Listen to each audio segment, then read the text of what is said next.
Dobrý, nacházíme se u naší budovy, že jo, Fakulty informatiky a statistiky podnikové informační systémy a děláme rozhovor se studentem Fakulty informatiky a statistiky na podnikové informační systémy Ondřej Hašek, ano. Tak pojďte blíž.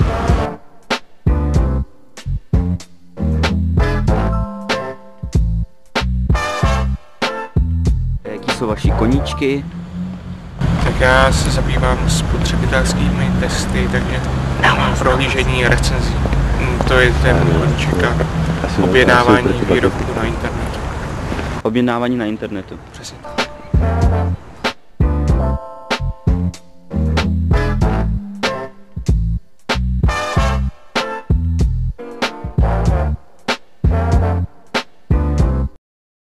Politická, rád bych přišel třeba ke společenské situaci nebo tak, ale jistě. Když jsme u té politické situaci, tak je vidět určitá ta nevyhraněnost. Politici se nemůžou domluvit téměř na ničem a není čas pro opravdu politická rozhodnutí. Kdo nechce vzít na sebe odpovědnost a nikdo nemá odpovědnost za nic. Takže je jen na místě se přemýšlet o tom, jestli ten politický systém třeba nezměnit.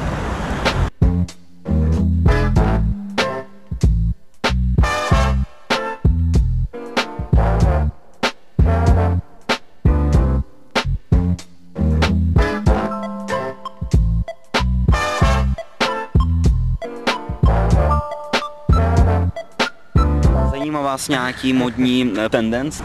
Ta otázka... Co? No? Tuším. Mě uráží.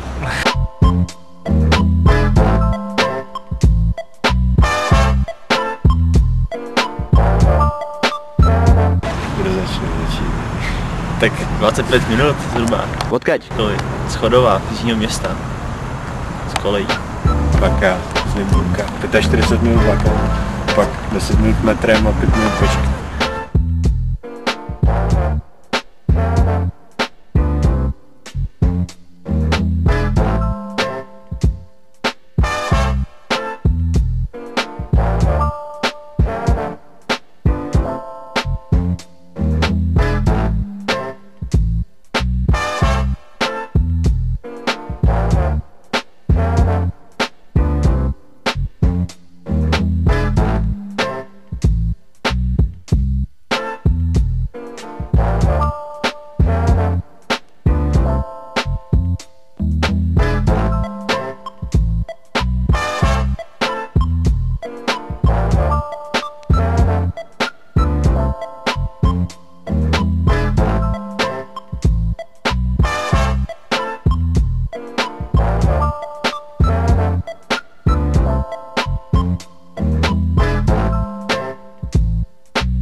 On to byl minus 4 body.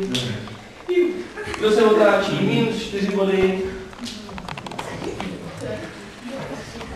Dneska budeme dávat minus body.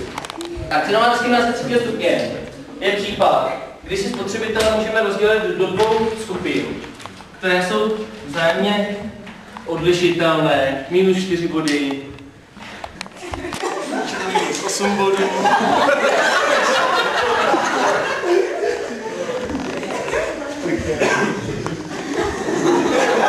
Co já? Nakraž se do obrázek. Jaký? Cenovou diskriminaci 3. stupně. Cenovou diskriminaci? No. Tak jak to vypadá, ten graf? Zatím je to dobře. A co dál? Vlastně ty mezní náklady se rovnají průměrným nákladům. Mezní náklady se nerovnají průměrným. To už je špatně, já už to radši vezmu. Dobře. Důležité tedy je, že máme 2 skupiny kupující, přičemž každá z těch 2 skupin bude mít rozdílnou elasticitu poptávky. Takže jinak se u ní bude měnit poptávané množství vzhledem k změně ceny. Jedna bude mít elastičtější. Pryč. Test ne. Aha. Se nemění, budou měnit teďka. Stay with me just for the day. Takže Let your soul come and rest for a minute now. Share your mind if you have some time. I would love to sit and talk to you. I will wait if you ask me to, but I won't stay forever now. I know your heart could keep me warm if you let me stay.